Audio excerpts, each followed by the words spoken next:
حقیقت بتا رہا ہوں آپ کو, آپ مذاق نہ سمجھو. لیکن آپ کو اس لیے ابھی یقین نہیں آ رہا کہ 50 سال بعد ہم زندہ ہی نہیں ہوں گے. اگلی نسلیں اگر یہ ہمارا بیان سنیں گی تو وہ کہیں گی تو جاپان تو ہے ہی پٹھانوں کا ملک, تو مفتی صاحب یہ باتیں کیسی کر کے گئے ہیں. تو 50 سال کے بعد 60-70 سال کے بعد ماحول چینج ہو چکا ہوگا نا, تو کہیں گے اس میں ہنسنے کی کیا بات ہے یار, یہ اتنا مفتی صاحب اس بات کو بیان کر کے اچھا بھائی یہ جاپان تو ہے ہی, جاپان خان اس نے بنایا تھا یہ. کیونکہ جب چینج, بہت سے کنٹری ایسے ہیں جن میں جو اصل قومیں تھیں وہ ختم ہو چکی ہیں. یونان جو ہے نا, یونان, اس کے بارے میں آپ ہسٹری اٹھا کے دیکھیں, انہوں نے بہت صدیوں پہلے فیملی پلاننگ پہ عمل کیا تو ان کی نسل گھٹتے گھٹتے اصل قوم ہی ختم ہو گئی ہے. دوسری قوم ہے جس کو یونانی کہا جاتا ہے, اپنے ہی ہاتھوں مر گئے, ختم.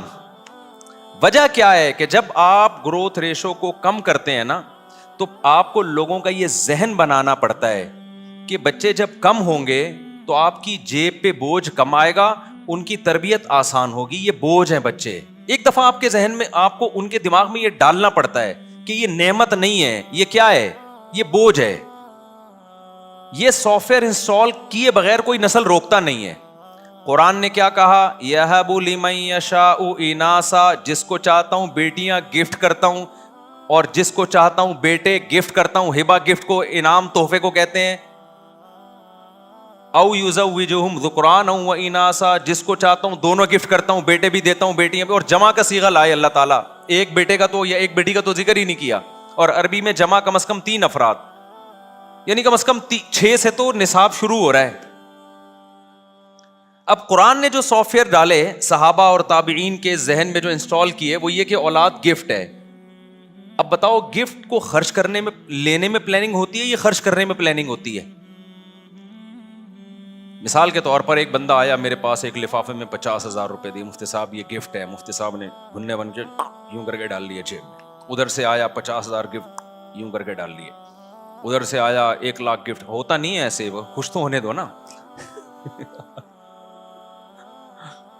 ادھر سے آیا. اچھا, نعت خوانوں کو بڑے پیسے ملتے ہیں. کل میں جلسے میں گیا نا, بڑی پیاری نعت پڑھی بندے نے, بڑا مزہ آیا. لیکن جب کوئی اچھا شعر پڑھتا لوگ آتے, یہ لو بھائی چپکے سے مٹھی میں پیسے رکھ کے, ہمارا 2 گھنٹے بیان ہوا, ہم نے بڑی اچھی اچھی باتیں کی. لوگ ایک دم جوش میں آتے ہیں لیکن کوئی ہل بھی نہیں رہا. ہم نے کہا چلو یار, نعت خوانوں کے مزے بہت ہیں. اچھا, ادھر سے 50,000 آ رہے ہیں. اب کوئی کہے مفتی صاحب اتنے پیسے لے رہے ہو, بغیر پلاننگ کے پیسے ہی آتے چلے جا رہے ہیں, یہ تو ٹھیک نہیں ہے. میں کہوں گا آئیں جتنے بھی, اس کے لیے پلاننگ کی ضرورت نہیں ہے. پلاننگ کی ضرورت ہوگی خرچ کرنے میں. یہ پلاننگ کا موقع نہیں ہے, کیونکہ گفٹ تو جتنے آ جائیں اچھا ہے بھائی, جتنے آ جائیں. لاکر بڑا بنوا لوں گا میں, ایک اور اکاؤنٹ کھلوا لوں گا میں, جیبیں بڑی کروا لوں گا میں. گفٹ کبھی کوئی نہیں روکتا. پلاننگ گفٹ لینے میں نہیں کی جاتی, گفٹ کو خرچ کرنے میں کی جاتی ہے. کہ ایسے ہی اڑاؤ نہیں, اب اتنے آ گئے ہیں تو اب شادی تو ہو نہیں سکتی, اب کیا کریں ہم اس سے. پہلے تو پلاننگ آسان تھی میرے لیے. اب بھائی ایسا کرتے ہیں کہ بچوں کو ہم ذرا اور اچھے اسکول میں ڈال دیتے ہیں, ذرا اور تگڑی فیسیں ہو جائیں گی ان کی, اور یہ کر دیتے ہیں, یہ کر دیتے ہیں. ہاں, بغیر پلاننگ کے اڑانا شروع کر دو گے تو یہ نعمت کی ناقدری.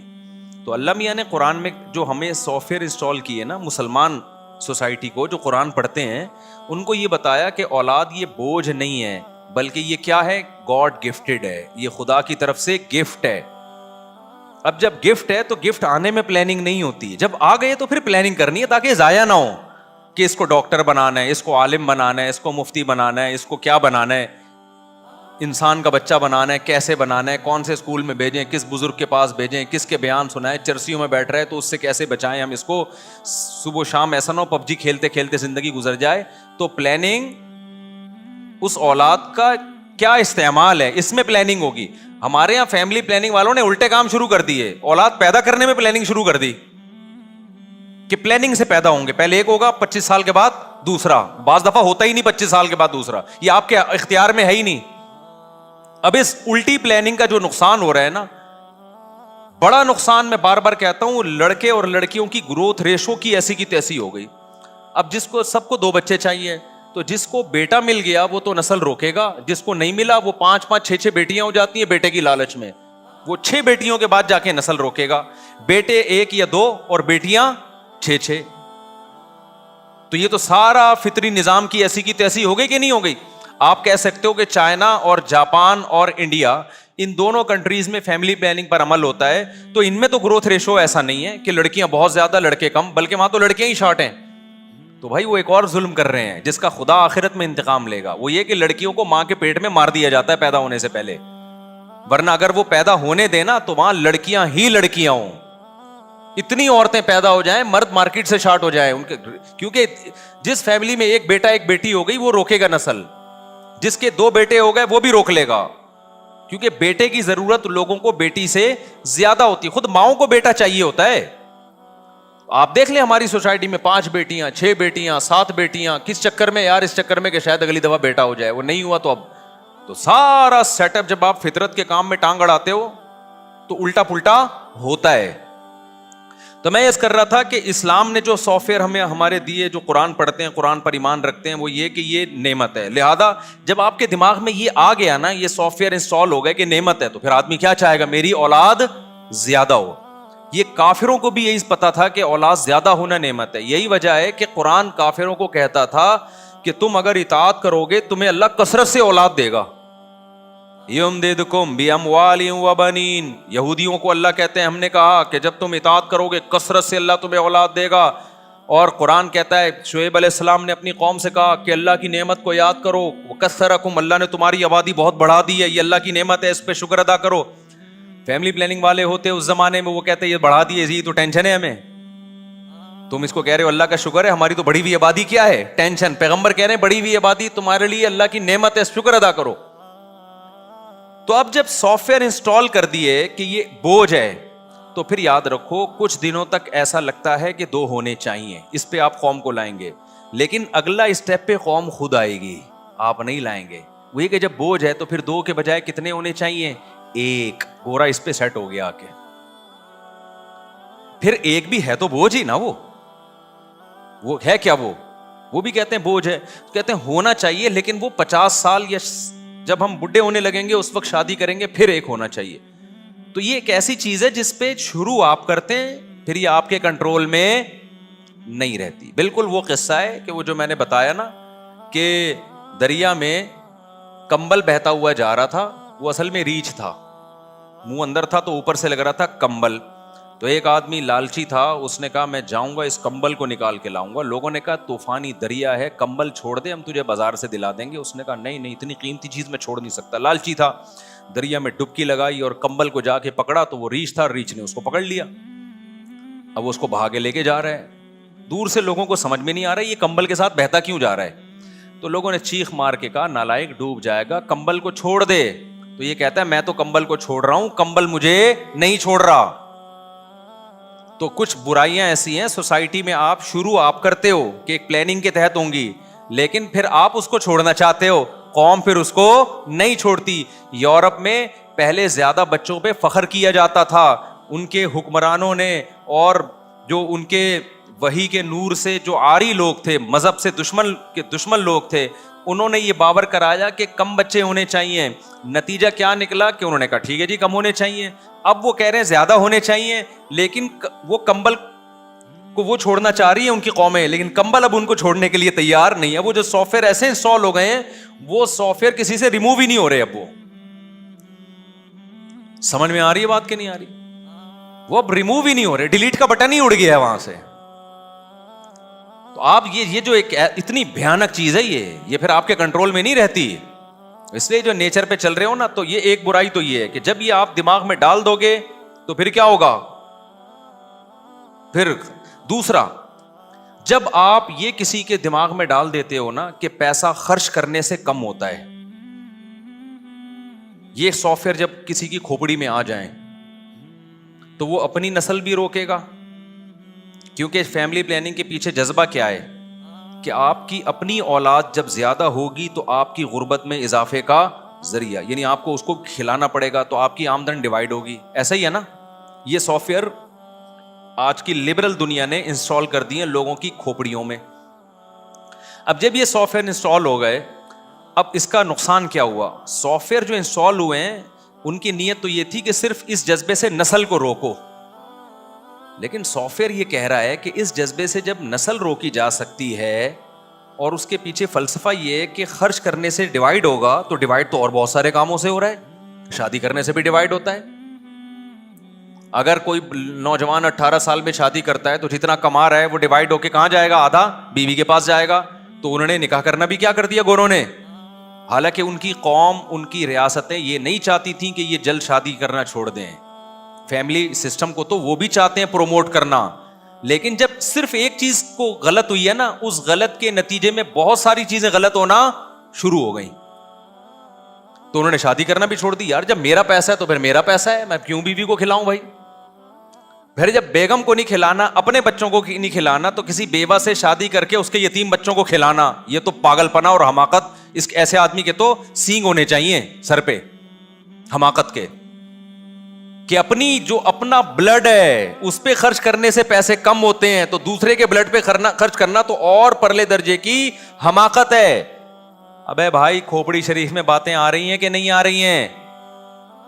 تو یہ ایسا الٹا پلٹا ہوا ہے نا کہ اب اس کی بریکیں نہیں. اب یہ لبرل دنیا کیا کر رہی ہے, اب یہ تو شادیاں 40 سال میں کرتے ہیں, پھر ان کو بیوی چاہیے کمانے والی, کیونکہ ان کے سافٹ ویئر اپڈیٹ ہوتے جا رہے ہیں زمانے کے حساب سے, زمانے کے حساب سے اور اپ گریڈ ہوتے جا رہے ہیں. اپڈیٹ نہیں بلکہ اپ گریڈ ہوتے جا رہے ہیں ان کے سافٹ ویئر.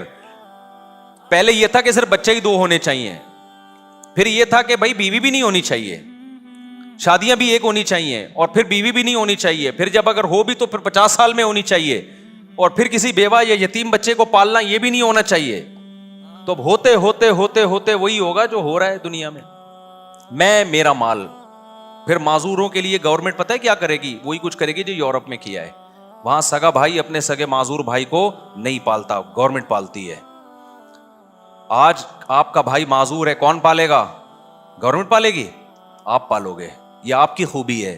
یہ یورپ اور امریکہ میں ان لوگوں کی خوبی نہیں ہے, وہاں گورنمنٹ پالتی ہے. لوگ گورنمنٹ کی بڑی تعریفیں کرتے ہیں, اور صحیح کرنی چاہیے کہ قانون مضبوط ہے, معذوروں کو حکومت پالتی ہے. لیکن آپ کو پتہ ہے نا کہ ضرورت ایجاد کا نام ہے, تو یہ ضرورت تھی اس سوسائٹی میں جس کی وجہ سے یہ قانون ایجاد ہوا ہے. کیونکہ وہاں گورا پالنے کے لیے, وہ اپنے بوڑھے باپ کو پالنے کے لیے تیار نہیں ہے. تو جب پہلے اولاد روکی نا, پھر ابا بھی روکو.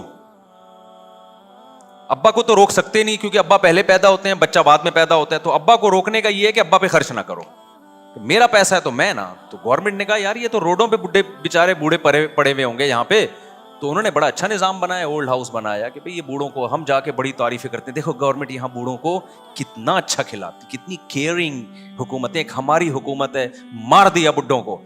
حکومتوں نے یقیناً مارا ہے, پبلک نہیں مارتی. پبلک غریب ٹماٹر بیچے گا, اپنے بوڑھے باپ کو گلے سے لگا کے رکھے گا گھر میں. یہ جذبہ گورے میں بولو نا نہیں ہے. کروڑ پتی ہوگا, ابا آپ کو ایک سیب نہیں کھلائے گا, اللہ ماشاء اللہ چند واقعات تو ہر جگہ ہوتے ہیں. اور یہ میں ایسی باتیں نہیں بتا رہا, ہوائی باتیں. تو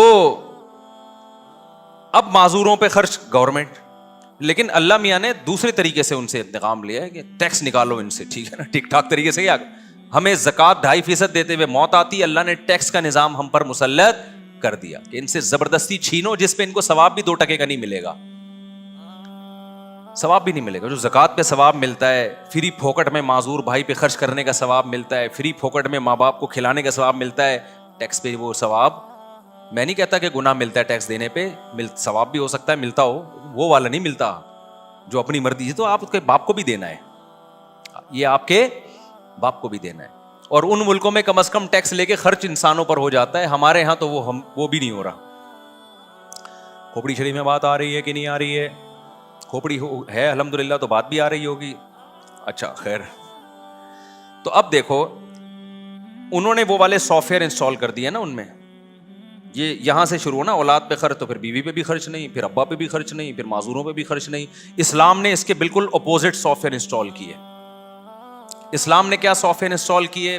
کہا کہ تمہارے لیے پیغمبر کی زندگی میں بہترین نمونہ ہے. اللہ کرے یہ کھوپڑی میں باتیں بیٹھ جائیں, خدا یہ دل کو درست کرنے کی باتیں, اور اللہ کی قسم یہ باتیں دل میں بیٹھ گئی نا, سب سے پہلا انعام پتہ ہے کیا ملے گا؟ ٹینشن فری زندگی, دماغ ایسا ریلیکس ہوگا, مزے کی زندگی اللہ دے گا. جس کے دل میں دنیا اور دولت کی محبت ہونا, سب سے پہلے اللہ اسے انتقام یہ لیتا ہے, اس کا سکون چھینتا ہے اللہ. دل بڑا ہو جائے گا, خرچ کرنے کی عادت پڑے گی, لائف کو کیا کرو گے, انجوائے, انجوائے کرو گے لائف کو. یہ پہلا انعام ملتا ہے جس کے دل سے دنیا کی محبت نکلتی ہے. ایسے اٹکے ہوئے ہیں نا اینٹوں میں, دیواروں میں, اف کہ آپ کو کیا, مجھے تو بہت عجیب سا محسوس ہوتا ہے یار. تو کیا ہوا کہ جی وہ اسلام نے اس کے برعکس کیا بتایا, ہمارے پیغمبر صلی اللہ علیہ وسلم سے زیادہ اللہ نے کسی کو مسکین پیدا ہی نہیں کیا, تاکہ مثال وہ سامنے آئے جو بالکل اپوزٹ, تاکہ کوئی اشکال نہ کر سکے اصل میں ان کے پاس تو پیسے ہیں. 40 دن گھر میں چولہا نہیں جل رہا, اور بیویاں کتنی رکھی ہوئی ہیں, 9 ایٹ اے ٹائم. سمجھ میں نہیں آ رہی بات, یہاں شرمندہ ہو جاتے ہو آپ لوگ. خیر آگے چلو. ایک بیوہ سے نکاح کر رہے ہیں حضرت ام سلمہ سے, جن کی عمر بھی زیادہ ہے اور 2 بچے بھی ہیں. ان کو نکاح کا پیغام بھیجا, انہوں نے کہا یا رسول اللہ میری عمر زیادہ اور میرے ساتھ تو 2 بچے بھی ہیں, میں ان کو چھوڑ کے کیسے آ سکتی ہوں. آپ نے فرمایا کہ میری عمر تم سے بھی زیادہ ہے, کوئی بات نہیں, تمہاری عمر زیادہ ہے تو میری تم سے بھی زیادہ, اور جو 2 بچے تو چھوڑ کے آنے کی ضرورت نہیں ہے, وہ بچے بھی الی اللہ و الی الرسول, اللہ رسول کی طرف میری کسٹڈی میں پلیں گے.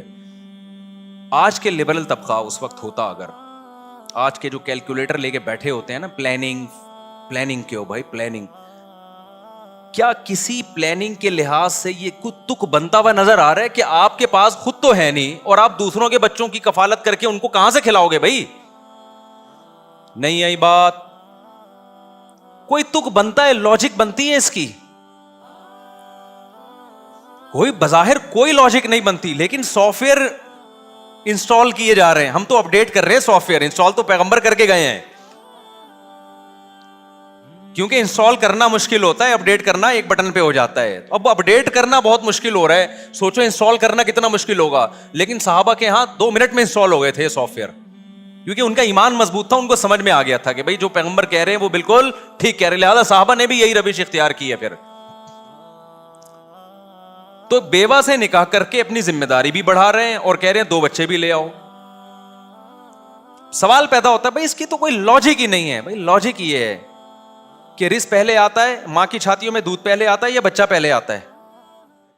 اگر کوئی عورت یہ کہے کہ فلاں کے چونکہ بچہ ہے, اس کی تو چھاتیوں میں دودھ ہے تو وہ تو بچے کو دودھ پلا رہی ہے, میں بچہ پیدا کروں گی تو میری چھاتیوں میں تو دودھ ہے نہیں, لہذا میں نہیں پیدا کر رہی, اسے کیا کہا جائے گا؟ وہ بھائی پیدا کر تو صحیح, اللہ مخلوق کو پہلے بھیجتے ہیں, رزق کا انتظام تو پہلے سے ہوتا ہے, سافٹ ویئر تو پہلے سے انسٹال کیے ہوئے, لیکن اس کا اظہار جب بچہ ہوگا تو ہوگا, اس سے پہلے نہیں ہوگا. تو آپ کی لائبلٹیز جب بڑھیں گی نا, ذمہ داریاں بڑھیں گی تو رزق کے دروازے کھلیں گے. آپ کہہ سکتے ہو پھر ہمارے پیغمبر پہ رزق کے دروازے کیوں نہیں کھل گئے 9 شادیوں کے بعد؟ یہ سوال پیدا ہوتا ہے نا. دیکھو رزق کے دروازے کھلنے کا مطلب کیا ہے, ہر ایک کے کو نا اس کے حساب سے رزق کے دروازے کھلتے ہیں. رزق کے دروازے کھلتے ہیں, کسی پہ دولت کے انبار لگ جاتے ہیں, کسی نے اپنے لیے جب غربت کو اختیار کیا, ہمارے پیغمبر نے تو غربت کو اختیار کیا ہے نا, کیونکہ آپ پہ رزق کے دروازے کھل جاتے ہیں نا تو بہت ساری اس میں مصلحتیں فوت ہو جاتی ہیں. اللہ نے کہا ضرورتیں پوری ہوں گی, استغنا دے دوں گا میں, دل میں یہ غربت کا خیال نہیں آئے گا. ہمارے نبی کے گھر میں کھانے کو نہیں تھا, لیکن آپ کے دل میں استغنا بے پناہ تھا, تو اسی میں صبر کی توفیق دے دینا, یہ بھی رزق کے دروازے کھلنا ہے. حضرت ام سلمہ اسی غربت میں نبی کے ساتھ گزارا کیا. حضرت عبد الرحمن ابن ابی سلمہ اور آپ کی جو دوسری بہن تھی وہ نبی کی کسٹڈی میں بڑے ہو گئے, اسی طریقے سے ہو گئے بڑے. تو ضرورتیں پوری ہو گئیں کہ نہیں ہو گئیں؟ پھر آپ صلی اللہ علیہ وسلم کے جو سوتیلے بیٹے تھے, آگے حدیثوں کا پرچار کیا, تو بنیادی ضرورتیں ان سب کی ساری پوری ہوئی ہیں. اس لیے میں بار بار کہتا ہوں, اگر آپ پہ رزق کے دروازے نہیں کھل رہے تو آپ سمجھ لو کہ جتنا رزق مجھے مل رہا ہے میری ضرورت کے لیے یہ کافی تھا. میں نے جو سٹی اسکول اور بیکن ہاؤس کو اپنا معیار بنایا ہوا ہے, یہ معیار ہی غلط بنایا ہوا ہے. مسافر کو جتنی چیزیں دنیا میں بیسک چاہیے ہوتی ہیں وہ اللہ دے دیتا ہے. تو پیغمبر کے ساتھ تو اللہ کا معاملہ یہ تھا کہ ہمارے نبی کی تو غربت اختیاری تھی, آپ تو چاہتے ہی نہیں تھے کہ میری غربت دور ہو. اس میں بہت ساری حکمتیں تھیں, وہ میں بیان کر چکا ہوں. تو اس لیے ہمارے نبی کے پاس تو پیسہ صبح آیا بھی تو شام ہونے سے پہلے صدقہ کر دیا, سارا صدقہ. لیکن پھر بھی اللہ نے کھلایا پلایا کہ نہیں, آپ کی ازواج کو بھی کھلایا, اور پھر ازواج کا بھی یہی حال تھا. نبی کے دنیا سے جانے کے بعد حضرت عمر کیا کرتے تھے, مال غنیمت جب آتا تو امہات المومنین کا راشن 1 سال کا ان کے گھر پہنچا دیتے. تو اس میں کیا ہوتا, وہ یہ نہیں کہتی اب اللہ نے چونکہ رزق کے دروازے کھول دیے ہماری غربت پہ, اللہ نے اب ہمیں نوازا ہے, ہم نے توکل کیا تو اب ایسا ہے کہ اب ہم کھائیں گے. نہ نہ نہ, انہوں نے کیا کرتی تھی کہ ان کی ٹریننگ ہی ایسی تھی نا, وہ صبح سے بانٹنا شروع کرتی, اور حضرت زینب کا تو یہ تھا کہ شام تک خالی, اور باقیوں کا بھی 1 آدھ ہفتے کے اندر سارا کیا خالی. حضرت عمر غضبناک ہوتے, صحابہ غضبناک ہوتے, بھئی ہماری مائیں ہیں, ہماری ذمہ داری ہے, تو یہ سارا ہی صدقہ کر دیتی ہیں. عبداللہ بن زبیر ہیں حضرت عائشہ کے بھانجے, انہوں نے تو قسم اٹھا لی کہ میں اللہ کی قسم اپنی یہ جو خالہ ہیں عائشہ, ان کے ہاتھ روکوں گا, میں کیوں خرچ کر دیتی ہیں. حضرت عائشہ کو اتنا غصہ آیا, انہوں نے کہا تو مجھے صدقے سے روک رہا ہے اور قسم اٹھا رہا ہے, اللہ کی قسم میں تجھ سے زندگی میں کبھی بات نہیں کروں گی. دونوں کی قسموں کا ٹکراؤ ہو رہا ہے. ٹکراؤ کس بات پہ ہو رہا ہے, وہ کہہ رہے ہیں آپ کو خالہ ہو میری, آپ ماں بھی ہو, امت کی مائیں ہیں, تو آپ اتنا صدقہ کر رہی ہو, تو میں جو ہوں آپ کو, کیونکہ ترس آ رہا ہے نا, بھائی کوئی اتنا صدقہ کر رہا ہو, کل قحط پڑے گا, بھوک پیاس سے حالت خراب ہوگی, تو جس میں محبت ہوتی ہے اس کو تو ترس آئے گا نا. تو ان کو ترس آ رہا تھا کہ بھائی یہ اتنا صدقہ کر رہی ہیں. عبداللہ بن زبیر نے قسم اٹھا لی, اللہ کی قسم میں ان کے ہاتھ روکوں گا. انہوں نے کہا تو کون ہوتا ہے میرا ہاتھ روکنے والا, بھائی یہ تم کون ہوتے ہو, تو مجھے روک رہے ہو, میں اللہ کی قسم زندگی میں تم سے بات نہیں کروں گی. اب وہ دونوں کی قسمیں کیا چل رہی ہیں. اب وہ حضرت عائشہ کے بھانجے تھے, ان کو خیال ہوا کہ بھئی یہ اگر ناراض چلی گئیں تو میرا کیا بنے گا آخرت میں. تو وہ قسم بھول کے ان کو منانے میں لگ گئے. اتنا منایا کہ پھر حضرت عائشہ نے قسم توڑ کے کفارہ ادا کیا. پھر کفارہ بھی کیسا ادا کیا ہے, ہمارا تو کفارہ ہے نا 10 غریبوں کو 2 ٹائم کا کھانا. حضرت عائشہ نے کہا نہیں, پھر باندیوں پہ باندیاں خرید کے آزاد کرتی, موت تک باندیاں خریدتی آزاد کرتی, کہ ایک غلام نہیں, پھر غلاموں پر غلام آزاد کرنے ہیں. تو پیسہ بھی, اتنے غلام آزاد ہو رہے ہیں تو پیسہ آ رہا ہے نا, انہی پیسوں سے قسموں کے کفارے ادا ہو رہے ہیں. لیکن ہم اتنے توکل کے مکلف نہیں ہیں, ہم تو نارمل لوگ ہیں بھائی. ہمیں تو اللہ کہتا ہے جو واجب درجے کا توکل ہے نا, جو فرض ہے تمہارے اوپر وہ کر لو, اتنے ہائی لیول پہ جانے کی تمہیں ضرورت نہیں ہے, جو واجب درجے کا توکل ہے وہ کر لو. تو واجب درجے کا تو یہ ہے کہ بھائی جو لوگ آپ کی کسٹڈی میں ہیں ان پہ خرچ کرنے کو بوجھ نہیں سمجھو. اور اللہ نے اس کی دلیل دی ہے کہ بچہ پیدا ہوتے ہی ماں کی چھاتیوں میں دودھ آ جاتا ہے, اس کا مطلب اس کی ذمہ داری اللہ نے اٹھائی ہے. جب اللہ نے اٹھائی ہے اور اللہ نے اس کا ثبوت بھی دیا ہے, تو پھر اسلام نے جو سافٹ ویئر ہمارے ذہن میں, ہمارے دماغوں میں ڈالے ہیں, وہ یہ والے ڈالے ہیں کہ خرچ کرنے سے پیسہ کم نہیں ہوتا بلکہ بڑھتا ہے. ذمہ داریاں بڑھانے سے پیسہ کم نہیں ہوتا بلکہ بڑھتا ہے. سمجھ میں آ رہی ہے بات؟ تو گورے کے سافٹ ویئر الگ ٹائپ کے ہیں, اسلام کے بالکل اس کے اپوزٹ ہیں. تو ایک طرف ہو جاؤ, یا تو پورے جیپنیز بن جاؤ یا پورے انسان بن جاؤ. سوری انسان کہہ رہا ہوں, وہ بھی انسان تو ہیں, یعنی یا تو پورے مسلمان بن جاؤ. یہ والے سافٹ ویئر, اور یہ والے سافٹ ویئر جب چلتے ہیں نا تو اس کی بھی بریکیں نہیں ہیں. جیسے ادھر کی بریکیں نہیں ہے نا, بخل کرتے کرتے کنجوس ہوتا چلا جاتا ہے. تو یہاں بھی ایسے ہی ہے کہ جب سخی بنتا ہے نا انسان, نسل بھی بڑھا رہا ہے, شادیاں بھی کر رہا ہے, ماں باپ پہ بھی خرچ کر رہا ہے, بہنوں کو بھی کھلا رہا ہے, بھائیوں کا بھی خیال کر رہا ہے, تو یہ والے سافٹ ویئر کی بریکیں بھی کیا ہیں, فیل. سخی ہوتا چلا جاتا ہے, کیونکہ جب اللہ کی مدد دیکھتا ہے نا کہ یار میں جتنا خرچ کرتا ہوں نا, بھوکا مرتا ہوں, کھا پی رہا ہوں, لائف اسٹائل میری اچھی سے اچھی ہوتی جا رہی ہے, تو اور زیادہ اس کے اندر جذبہ پیدا ہوتا ہے. یہ حاتم طائی جیسے سخی لوگ اچانک تھوڑی پیدا ہو گئے تھے. اب باپ کو دیکھا سخی, دادا کو دیکھا, تو اولاد میں وہ سخاوت کم ہونے کے بجائے بڑھتی چلی جاتی. آج ہم جتنے اگر کنجوس ہیں نا, تو ہماری اولاد اس سے 2 ہاتھ آگے ہوگی, خوب سمجھ لینا. آج آپ نے, انگریزوں میں یہ ہوا کہ 100 سال پہلے انہوں نے کہا 4 بچے ہی اچھے, تو ان کے جو بچے تھے انہوں نے کہا 3 ہی اچھے. پھر جو نئی نسل آئی انہوں نے کہا 2 ہی اچھے, اگلی نسل نے کہا 1 ہی اچھا, اگلی نسل نے کہا 1 بھی بالکل اچھا نہیں ہے. حالانکہ بہت اچھے اچھے پیدا ہو رہے تھے, سائنسدان پیدا ہو رہے ہیں, ان کے تو سارے ہی اچھے ہو رہے ہوتے ہیں. تو کہاں سے بات لے کے چلا تھا میں, کدھر کو نکل گئی. تو سافٹ ویئر کو نا اپنی سیٹنگ جا کے, یہ بزرگان دین یہ سافٹ ویئر ہمارے وائرس نکال کے نا انسٹال بھی کرتے ہیں, اور جب آپ اہل اللہ کی صحبت میں بیٹھے رہیں گے تو اپڈیٹ بھی ہوتے رہتے ہیں, اپ گریڈ بھی ہوتے رہتے ہیں. جب آپ اہل اللہ کی صحبت, علماء کی صحبت چھوڑ دیتے ہو تو ان سافٹ ویئر میں پہلے وائرس آتا ہے, پھر یہ اڑ جاتے ہیں, پھر دوسرے والے سافٹ ویئر انسٹال ہونا شروع ہو جاتے ہیں. تو یہ جو اہل اللہ کی صحبت ہے, علماء کی صحبت ہے, یہ انتہائی ضروری ہے, کیونکہ انسان ایک حالت پہ رہتا نہیں ہے. انسان کا ایمان کبھی ایک سٹیج پہ نہیں ہوتا, یا تو نیچے کو جا رہا ہوتا ہے یا اوپر کو. ہر شخص آنے والے دن یا تو اچھے سے اچھا ہو رہا ہے یا برے سے برا ہو رہا ہے, ایک حالت پہ کوئی بھی نہیں ہوتا. خوب سمجھ لو, آج آپ ایک گناہ کر رہے ہو نا, اگر آپ نے توبہ کر کے پیچھے کو نہیں ہٹے تو اگلی دفعہ اس سے بڑا گناہ ہوگا آپ سے, پھر اگلی دفعہ اس سے بڑا گناہ ہوگا. اس میں ریورس نہیں ہوتا. اور اگر پیچھے کو جانا شروع ہو گئے نیکی کی طرف, تو آج جتنے اچھے ہو کل اس سے زیادہ اچھے ہو جاؤ گے, اگلے دن اس سے زیادہ اچھے. انسان ایک جگہ ٹکنے والی مخلوق ہے ہی نہیں.